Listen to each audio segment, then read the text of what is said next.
যেহেতু শীত চলে আসছে, আসেন টুকটাক একটু করে পিঠা বানাই। আজকে আমি ডিম পিঠা বানাবো, যেটা এর আগে কোনো দিনই আমি বানাইনি। খেয়েছি বেশ কয়েকবার। তবে আরেকটা কথা বলেই রাখি, এটা আমাদের বাংলাদেশে একটা বিশেষ জায়গা, বিশেষ জেলার মানে বিশেষ পিঠা, খুবই জনপ্রিয় ওই জেলায়। এবং এটা আমার শ্বশুরবাড়ি। তো শ্বশুরবাড়ি থেকে এই পিঠাটা প্রথম আমার খাওয়া হয়েছিল। আলহামদুলিল্লাহ, খেতে অনেক ভালো লাগছে। তো আমি কোনোদিনই বানানোর চেষ্টাও করিনি, তো আজকে প্রথম নিয়েছি। যে দেখতে পাচ্ছেন আটা টো করতেছি। তো এখানে ময়দার পরিমাণটা বেশি নিতে হবে। আর মানে 2 ভাগ ময়দা নিতে পারে, 1 ভাগ হলো চালের গুঁড়ো নিতে হবে, কারণ এটা পিঠাটা অনেক নরম হয়। কেউ এর মধ্যে আলু দিয়ে বানায়, কেউ ডিম দিয়ে বানায়। সাধারণত ডিম দিয়ে বেশি বানানো হয়, এই কারণে এটাকে ডিম পিঠা বানানো হয়। তো আমি যখন আটাটা করতেছিলাম, এর মধ্যে একটু একটু লবণ দিয়েছি, আর পরিমাণ মতো যে যেরকম চিনি খান সেরকম দিয়ে আপনি একটা ঘন ব্যাটার করে নেবেন।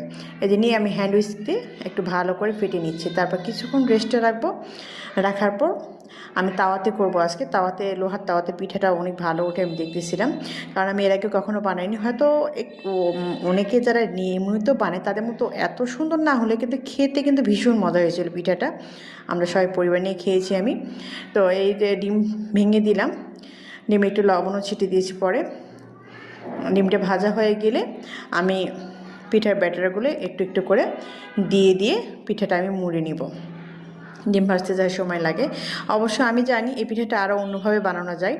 অনেকে করে কি, এই আপনার ডিমটা পিঠার ব্যাটারে চুবাই চুবাই উল্টে আবার দেয়, চুবাই চুবাই চুবাই নিয়ে দেয়। এভাবেও কিন্তু বানানো যায়, মানে বেশ কয়েকভাবে বানানো যায়।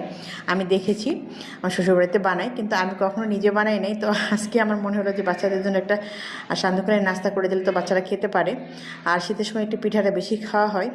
তো এই ভেবেই কিন্তু আজকে পিঠাটা আমি বানিয়েছি। তো এই যে দেখতে পাচ্ছেন, আলহামদুলিল্লাহ পিস করেছি। খেতেও কিন্তু অনেক ভালো হয়েছে। শর্টকাটে কিন্তু খুব বেশি সময় লাগবে না। আপনারা কিন্তু চাইলে মেহমানদারির জন্য করতে পারেন। ভালো থাকবেন সবাই। আসসালাম।